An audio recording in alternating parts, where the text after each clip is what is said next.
বর্তমানে যারা nursing student আছে তাদের অনেকেরই মনে হয় যে আমি কবে সরকারি চাকরিটা পাবো, কবে ওয়েস্ট বেঙ্গল গভর্নমেন্ট এই রিক্রুটমেন্ট বের করবে আর আমি সরকারি চাকরিটা পাবো।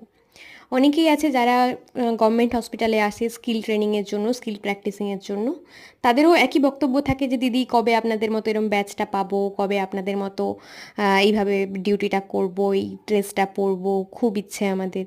কিন্তু আমি সবাইকে বলে রাখি, গভর্নমেন্ট হসপিটাল, স্পেশালি আমি বাইরের গভর্নমেন্টের হসপিটালের কথা জানি না, ওয়েস্ট বেঙ্গল গভর্নমেন্ট হসপিটালে যে ধরনের ডিউটি নার্সরা করে সেটা কিন্তু প্রপার নার্সিং নয়। তুমি যদি আমাদেরকে দেখে উদ্বুদ্ধ হও নার্সিং হতে, মানে নার্স হতে, তাহলে বলবো তুমি ভুল করছো, একদমই ভুল করছো।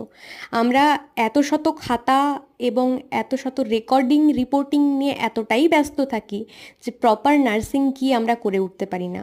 আমার খুব পছন্দের একজন মানুষ ভাস্বতী মুখার্জি, সবাই নাম শুনেছেন নিশ্চয়ই। তো তিনি একজন আধিকারিককে বলেছিলেন যে হসপিটালে ডাক্তার ডাক্তারি করে, গ্রুপ ডি স্টাফ তার কাজ করে, সুইপার তার কাজ করে, কিন্তু একমাত্র নার্সিং স্টাফ যে নার্সিংটা করে না, কেরানির চাকরি করে। মানে কথাটা শুনলে অনেক নার্সিং স্টাফেরই হয়তো রাগ হবে, বাট শুধু রেকর্ডিং এবং রিপোর্টিংটা কিন্তু নার্সিং নয়। একজন পেশেন্ট ভর্তি হলে হাজারটা জায়গায় তার নাম লেখা, এটা নার্সিং নয়। একটা ব্যাক কেয়ার দিতে যাওয়া, একটা ইঞ্জেকশন দিতে যাওয়া, একটা চ্যানেল করতে যাওয়া, এগুলোও কিন্তু পার্ট অফ নার্সিং। আমরা শুধু ওষুধ আর ইঞ্জেকশন দিয়েই ভাবি যে হ্যাঁ এটা বোধহয় নার্সিংয়ের পার্ট কমপ্লিট হয়ে গেল। কেন যাব আমি বেড প্যানটা দিতে, কেন যাব আমি ব্যাক কেয়ারটা দিতে?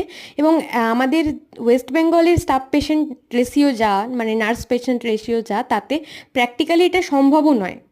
আর এখন নতুন করে এই বিএমডাব্লিউ ওজন করে পাঠানোর একটা ব্যাপার জুড়ছে, কোনো কোনো হসপিটালে চালু হয়েছে, কোনো কোনো হসপিটালে চালু হয়নি।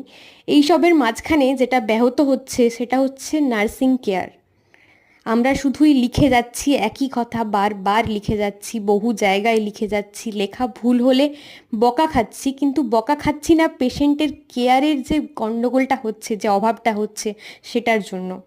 কেউ ভাবছে না যে ওই পেশেন্টটাকে কিন্তু একজন পাস করা নার্স, একজন educated, well educated registered nurse যেভাবে ব্যাক কেয়ারটা দিতে পারবে সেটা একটা স্টুডেন্ট নাও দিতে পারে, সেটা একটা তার বাড়ির লোক নাও দিতে পারে, সেটা একটা ফিজিওথেরাপিস্ট সবসময় অ্যাভেলেবেল নাও থাকতে পারে, কোনো আয়া নাও দিতে পারে। ওটা একটা নার্স গিয়ে দিলে যতটা এফেক্টিভ হবে ততটা হয়তো এফেক্টিভলি তাকে দেওয়াই হচ্ছে না, কারণ নার্সের পক্ষে সম্ভব নয় এই এতগুলো জায়গায় রেকর্ডিং এবং রিপোর্টিং করার পর প্রত্যেকটা পেশেন্টের পুঙ্খানুপুঙ্খ মেনটেন করা। ওই 1:6 স্টাফ পেশেন্ট রেশিও জেনারেল ওয়ার্ডে হতে হবে, এটা আমরা শুধু বইয়ে পড়েই ভুলে গেছি। তাই আমাদেরকে দেখে অনুপ্রাণিত হয়েও না নতুন প্রজন্ম।